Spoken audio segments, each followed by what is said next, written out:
Nakahinumdum pa ba mo sa nag-viral nga video sa usa ka babaeng Maxim bike driver nga mitindak og dulan 18 kilometros aron lang sa paghatod sa order sa iyang customer.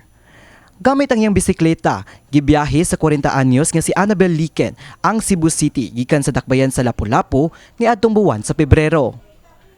Nakakuha kini sa atensyon sa katawhan, human gisaysay sa iyang customer nga natandog kini nga bisan nalangay ang iyang order, nakita niya ang paningkamot ni Annabel sa pagpanrabaho. Natultulan sa MyTV Cebu News Team ang panimalay sa maong rider sa barangay Pahak, Lapu-Lapu City. Gipadayon og giabi-abi niya sa iyang balay nga ginama sa nagkadiyang materyales og iyang kauban ang 30 ka mga iring og iro. Sa pakighinabi kaniya, among nasayran ang mas lawom nga rason sa iyang pagpaningkamot sa kinabuhi. Pag edad na, wa man gyud ko katiwas og high school atong higayon na pag-exercise na ko kay nagsulong-sulong man ako sakit. So, pero akong pagkasakit sa ulo, sir, dili na ingon since birth. Okay. Dili na siya since birth. Pag edad pa lang na akong 16, diha na siya. Nadugay nahibong ko sa kaguling og dili ko pareha sa uban, ngano na koy ana. So, Mipadangat si Annabel nga siya medically diagnosed with mental health condition. Niadto pa lang siya, nagpangidaran og 16.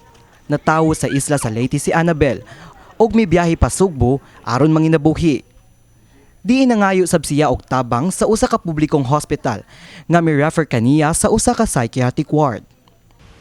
Gipaabot sa among team ang baruganan ni Annabel, pinaagi sa eksklusibong pakighinabi sa kanhi chairperson sa Department of Psychiatry sa Vicente Soto Memorial Medical Center o kasamtangang medical director sa PsyCare Hospital sa Sugbo nga si Dr. Rene Obra. Matod ni Dr. Obra, dili marekomendar o dili advisable ang pagbutang sa usa ka tawo sa usa ka facility nga gawas sa iyang pagtugot. Not to bully or say something negative to this kind of people because this is not their liking, no? It is against their will to be one, no? Gani, may butyag si Annabel nga wala siya nang inahanglan og tabang sa lain.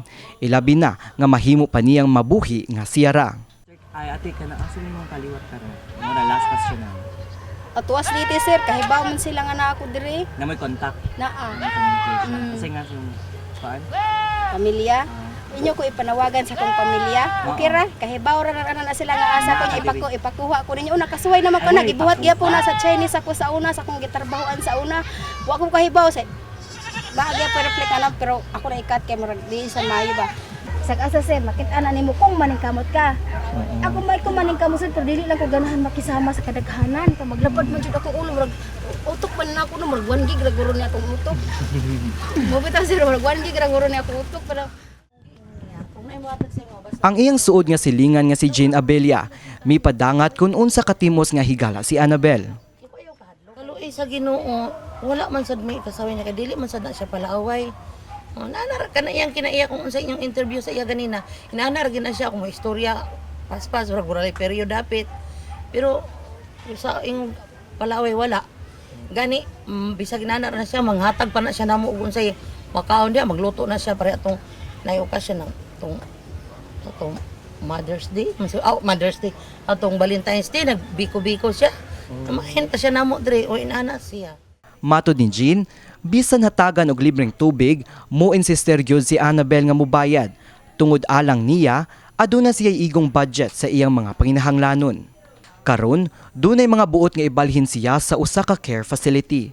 Apan mas gipili ni Annabel nga mobarog sa iyang kaugalingong tiil. Si Dr. Obra mipadangat nga andam siyang mohatag og libreng consultation ngadto kang Annabel aron mahatagan siyang tukmang intervention. What I mean, psychotropic medication treatment doesn't always means cure.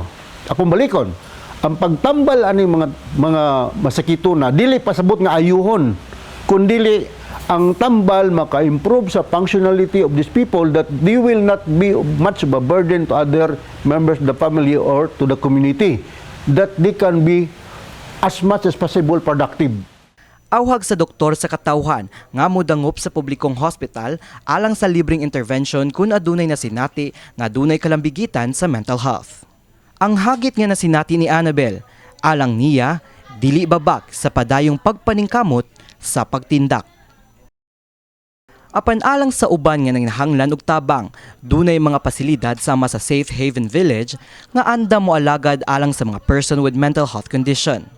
Ang ilaha is kanang kasaba ngadto nya i-blasting, ni kagito lang face the wall na diri sa Safe Haven ayaw magkadlok diri. Very humane ang atong approach. Actually wala mi punishment. More on counseling ni diri sa Safe Haven until nalay self-realization na lang sa kanang residents or sa client nga mabot diri. Sama na lang sa batanong si Ampul nga kanunay himuon nga content sa mga gagmayng vloggers sa Sugbo katong kining naglaroy-laroy pa sa kadalanan. Karon siya nagpuyo na sa maong pasilidad. Mipadayag sab kini sa iyang mga nakatunan sulod sa Safe Haven.